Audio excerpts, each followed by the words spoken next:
മൂകാംബിക ദേവിയുടെ സാന്നിധ്യമരുളുന്ന കേരളത്തിലെ പ്രശസ്തമായ ഒരു ക്ഷേത്രമാണ് വടക്കൻ പറവൂർ ദക്ഷിണം മൂകാംബിക ക്ഷേത്രം. അതിരാവിലെ 6 മണിക്കാണ് മാധവം ഗ്രൂപ്പ് ഒരുക്കിയ ഈ തീർത്ഥയാത്രയിൽ ഞാനും പങ്കെടുത്തത്. അതുകൊണ്ട് തന്നെ ഭക്തജനങ്ങളുടെ തിരക്ക് വളരെ കുറവായിരുന്നു. മുഖ്യപ്രതിഷ്ഠ ശ്രീ മൂകാംബിക ദേവിയാണ്. ഉപദേവതകളായി ഗണപതിയും ശ്രീമുരുകനും മഹാവിഷ്ണുവും യക്ഷിയും ഹനുമാനും വീരഭദ്രനും വാണരുളുന്നു. നയനങ്ങൾക്ക് ഭക്തിയുടെ പൂർണ്ണതയേകുന്ന സമൃദ്ധമായി വിരിഞ്ഞു നിൽക്കുന്ന താമരക്കുളത്തിന് നടുവിലാണ് ശ്രീകോവിൽ.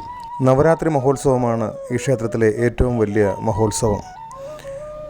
കേരളത്തിന് പുറത്തുനിന്നും നിരവധി കലാകാരന്മാരാണ് നവരാത്രി മണ്ഡപത്തിൽ സംഗീത ആരാധന നടത്തുവാൻ വേണ്ടി എത്തുന്നത്. സപ്തസ്വരങ്ങൾ പൊഴിക്കുന്ന മണിനാദം കൊണ്ട് ക്ഷേത്രവും ക്ഷേത്ര പരിസരവും സംഗീതമുഖരിതമാകുന്ന മനോഹരമായൊരു കാഴ്ച.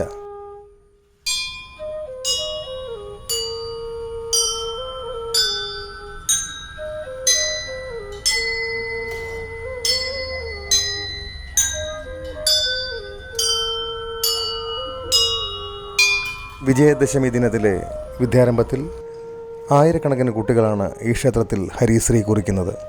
അതുപോലെ തന്നെ ഭരതനാട്യവും മോഹിനിയാട്ടവും സംഗീത ആലാപനവുമൊക്കെ കൊണ്ട് ക്ഷേത്രവും ക്ഷേത്രാങ്കണവും മുഖരിതമാകുന്ന മനോഹരമായ കാഴ്ചയും നമുക്ക് ഉത്സവ നാളുകളിൽ കാണാവുന്നതാണ്.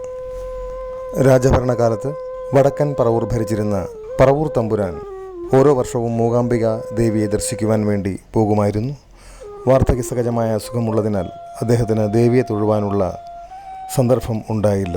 ഈ സമയത്ത് ദേവി പ്രത്യക്ഷപ്പെട്ട് ദേവിയുടെ ആജ്ഞപ്രകാരം ദേവിക്ക് വേണ്ടി ഒരു ക്ഷേത്രം പണിതു.